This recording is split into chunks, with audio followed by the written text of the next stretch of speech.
Hi hello friends, ಹೇಗಿದ್ದೀರಾ? ಎಲ್ಲರೂ ಚೆನ್ನಾಗಿದ್ದೀರಾ ಅಂತ ಅನ್ಕೋತೀನಿ. ಎಲ್ಲರಿಗೂ ಗೌರಿ ಗಣೇಶ ಹಬ್ಬದ ಆರ್ಥಿಕ ಶುಭಾಶಯಗಳು. ಇವತ್ತು ನೋಡಿ, ನಾನು ಒಂದು ಮೋದಕ್ ರೆಸಿಪಿ ಜೊತೆ ಬಂದಿದ್ದೀನಿ.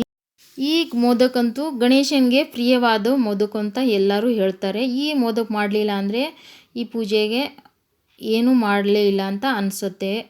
ತುಂಬ ಚೆನ್ನಾಗಿ ಆಗುತ್ತೆ, ಆಮೇಲೆ ತುಂಬ ಈಸಿಯಾಗಿ ಮಾಡ್ಕೋಬೋದು. ಯಾವ ಥರ ಮಾಡಬೇಕಂತ ತೋರಿಸ್ತೀನಿ ನೋಡಿ. ಒಂದು ಚಿಕ್ಕ ಪಾತ್ರೆ ತಗೊಂಡು ಅದಕ್ಕೆ 1 ಕಪ್ ಹಾಲು, 2 ಕಪ್ ನೀರು ಹಾಕಿ ಅದಕ್ಕೆ ಬಿಸಿ ಆಗೋಕ್ಕೆ ಇಟ್ಟಿದ್ದೀನಿ. ಇಲ್ಲಿ ಒಂದು ಅರ್ಧ ಹೋಳು ಕಾಯಿನ ತಗೊಂಡು ಇದರದ ಬ್ಲ್ಯಾಕ್ ಪಾರ್ಟ್ನ ತಗೊಂಡಿದ್ದೀನಿ ನೋಡಿ, ತಗೊಂಡು ಅದನ್ನು ಹೆರ್ಚ್ಕೊಂಡು ಇಟ್ಕೊಂಡಿದ್ದೀನಿ. ಇಲ್ಲಿ ಹಾಲು ಮತ್ತು ನೀರು ಬಿಸಿಯಾಗಿದೆ. ಅದಕ್ಕೆ ದೊಡ್ಡ ಕಪ್ಪಿಂದ 1 ಕಪ್ಪು ನಾನು ಅಕ್ಕಿ ಹಿಟ್ಟು ತಗೊಂಡಿದ್ದೀನಿ ನೋಡಿ. ತಗೊಂಡು ಇದನ್ನು ಕಲಿಸ್ಕೊಂಡು ಇದನ್ನು ಹದವಾಗಿ ಕಲಿಸ್ಕೋಬೇಕು. ನಾನು ತಗೊಂಡಿರೋ ಮೆಜರ್ಮೆಂಟಿಂದ ಮಾಡಿದ್ರೆ ಫ್ರೆಂಡ್ಸ್ ತುಂಬ ಚೆನ್ನಾಗಾಗುತ್ತೆ. ಹಿಟ್ಟು ತುಂಬ ಪರ್ಫೆಕ್ಟಾಗಿ ಹಿಟ್ಟು ರೆಡಿ ಆಗುತ್ತೆ.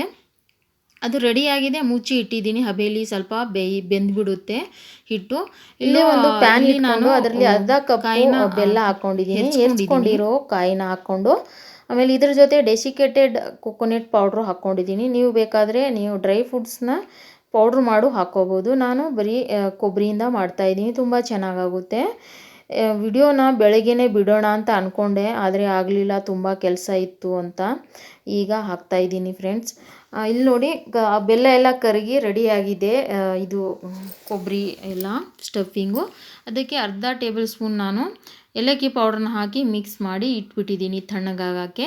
ಇಲ್ಲಿ ಹಿಟ್ಟು ಚೆನ್ನಾಗಿ ಬೆಂದಿದೆ.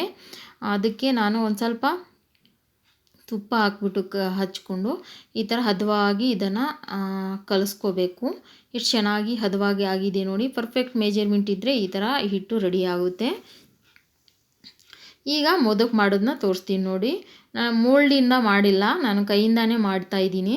ತುಂಬ ಚೆನ್ನಾಗಾಗುತ್ತೆ. ಮಾರ್ಕೆಟ್ ಮೋದಕ ಇರುತ್ತಲ್ಲ ಆ ಥರನೇ ಅದನ್ನು ಡಿಸೈನು ಮಾಡಿ ತೋರಿಸ್ತೀನಿ ನೋಡಿ ನಿಮಗೆ. ಈ ಥರ ಸ್ವಲ್ಪ ಚಿಕ್ಕ ಉಂಡೆ ತೊಗೊಂಡು ಅದನ್ನು ಅಗಲ ಮಾಡಿಕೊಂಡು ಸ್ಟಫಿಂಗ್ ಫಿಲ್ ಮಾಡಿ ಮೋದಕ ಶೇಪ್ ಥರ ಇದನ್ನು ಮಾಡ್ಕೋಬೇಕು ನಾವು.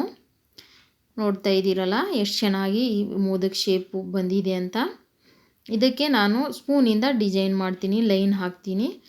ಅಂದರೆ ಇದು ಮೋಲ್ಡು ಅಲ್ಲಿ ಮಾಡ್ತೀವಲ್ಲ ಆ ಥರ ಶೇಪು ಈ ಮೋದಕ ಮೇಲೆ ಡಿಸೈನ್ ಬಂದ್ಬಿಡುತ್ತೆ. ತುಂಬ ಚೆನ್ನಾಗಿ ಕಾಣುತ್ತೆ. ನೋಡ್ತಾ ಇದ್ದೀರಲ್ಲ ಎಷ್ಟು ಚೆನ್ನಾಗಿ ರೆಡಿಯಾಗಿದೆ ಈ ಮೋದಕ ಅಂತ. ಇಲ್ಲಿ ತನಕ ನೋಡಿದ್ದೀರಾ ಅಂದರೆ ಫ್ರೆಂಡ್ಸ್, ಚಾನಲ್ನ ಸಬ್ಸ್ಕ್ರೈಬ್ ಮಾಡ್ಕೊಳ್ಳಿ, ಬೆಲ್ಲೈಕನ್ನ ಒತ್ತಿ. ಫೇಸ್ಬುಕ್ಕಲ್ಲಿ ನೋಡ್ತಾ ಇದ್ದರೆ ಫೇಸ್ಬುಕ್ ಪೇಜ್ ಫಾಲೋ ಮಾಡಿ, ಇನ್ಸ್ಟಾಲ್ ನೋಡ್ತಾ ಇದ್ದರೆ ಇನ್ಸ್ಟಾಗ್ರಾಮ್ನ ಫಾಲೋ ಮಾಡ್ಕೊಳ್ಳಿ. ಈ ಥರ ಏನಪ್ಪ ಇವರು ಕನ್ನಡ ವಿಡಿಯೋನು ಹಾಕ್ತಾರೆ, ಆಮೇಲೆ ಹಿಂದಿ ವಿಡಿಯೋನು ಹಾಕ್ತಾರೆ ಅಂತ ಅನ್ಕೋತಿದ್ದೀರಾ. ನನ್ನ ವ್ಯೂವರ್ಸು, ಹಿಂದಿ ವ್ಯೂವರ್ಸು ನನಗೆ ಹಿಂದಿ ವಿಡಿಯೋ ಮಾಡಿ ಹಾಕಿ ಅಂತ ಕಮೆಂಟ್ ಮಾಡ್ತಾರೆ. ಅದಕ್ಕೆ ನಾನು ಹಿಂದಿಯಲ್ಲಿ ಹಾಕ್ತಾ ಇರ್ತೀನಿ, ಆಮೇಲೆ ಕನ್ನಡನೂ ಹಾಕ್ತಾ ಇರ್ತೀನಿ. ಎರಡೂ ಈಜಿ ಅನಿಸುತ್ತೆ ನನಗೆ. ಇಲ್ಲಿ ನಾನು ಒಂದು ಬಾಣಲೆ ಇಟ್ಕೊಂಡು ಅದರಲ್ಲಿ 1 ಲೋಟ ನೀರು ಹಾಕ್ಬಿಟ್ಟು, ಆಮೇಲೆ ಸ್ಟ್ಯಾಂಡ್ ಎಲ್ಲ ಮನೆಯಲ್ಲೂ ಇರುತ್ತೆ. ಪಾತ್ರೆ ಕೆಳಗಡೆ ಬಿಸಿ ಇರುತ್ತೆ ಅಂತ ನಾವು ಕುಕ್ಕರ್ ಕೆಳಗಡೆ ಇಟ್ಕೋತೀವಲ್ಲ ಆ ಸ್ಟ್ಯಾಂಡು ಇಟ್ಕೊಂಡು ಒಂದು ಜಲ್ಡಿನ ಇಟ್ಬಿಟ್ಟು, ನಿಮ್ಮ ಮನೇಲಿ ಯಾವ ಥರ ಜಲ್ಡಿ ಇದೆ ಆ ಥರ ಅದನ್ನು ಈ ಸ್ಟ್ಯಾಂಡ್ ಮೇಲೆ ಇಟ್ಟು ಮೋದಕ್ಕೆಲ್ಲ ನೀಟಾಗಿ ಜೋಡಿಸ್ಬಿಟ್ಟು ಇದನ್ನು 10 ರಿಂದ 15 ನಿಮಿಷ ಬೇಯಿಸ್ಕೊಂಡ್ರೆ ಈ ಮೋದಕ ರೆಡಿ ಆಗುತ್ತೆ. ತುಂಬ ದಪ್ಪ ಇದ್ದರೆ ಫ್ರೆಂಡ್ಸ್ ಒಂದು 20 ನಿಮಿಷ ಬೇಯಿಸ್ಕೊಳ್ಳಿ. ನಂದು ಸ್ವಲ್ಪ ತೆಳ್ಳಗೆ ಮಾಡಿದ್ನಲ್ಲ, ಅದಕ್ಕೆ ಇದು ಬೇಗ 15 ನಿಮಿಷಲ್ಲೇ ಬೇಯ್ಕೊಂಡಿದೆ ನೋಡಿ ಎಷ್ಟು ಚೆನ್ನಾಗಿ.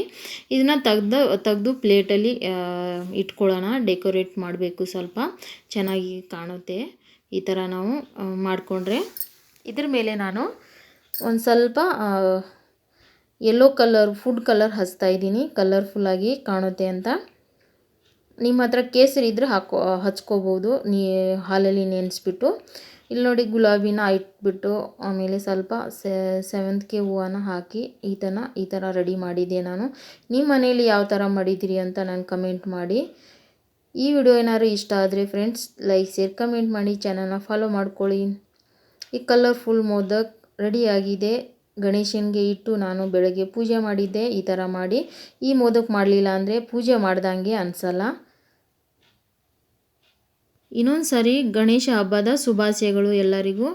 ಆಮೇಲೆ ಕನ್ನಡ ಹಿಂದಿ ವಿಡಿಯೋ ಅಂತ ಕನ್ಫ್ಯೂಸ್ ಆಗಬೇಡಿ, ನಾನು ಎರಡರಲ್ಲೂ ಹಾಕ್ತಾ ಇರ್ತೀನಿ. ನಿಮಗೆ ಏನಾದರೂ ಹಿಂದಿ ಅರ್ಥ ಆಗಲಿಲ್ಲ ಆ ವಿಡಿಯೋ ಅಂದರೆ ನೀವು ಕಮೆಂಟ್ ಮಾಡಿ, ನನಗೆ ಕನ್ನಡ ಅಲ್ಲಿ ಹಾಕ್ತೀನಿ. ಬಾಯ್, ಟೇಕ್ ಕೇರ್, ಥ್ಯಾಂಕ್ ಯು.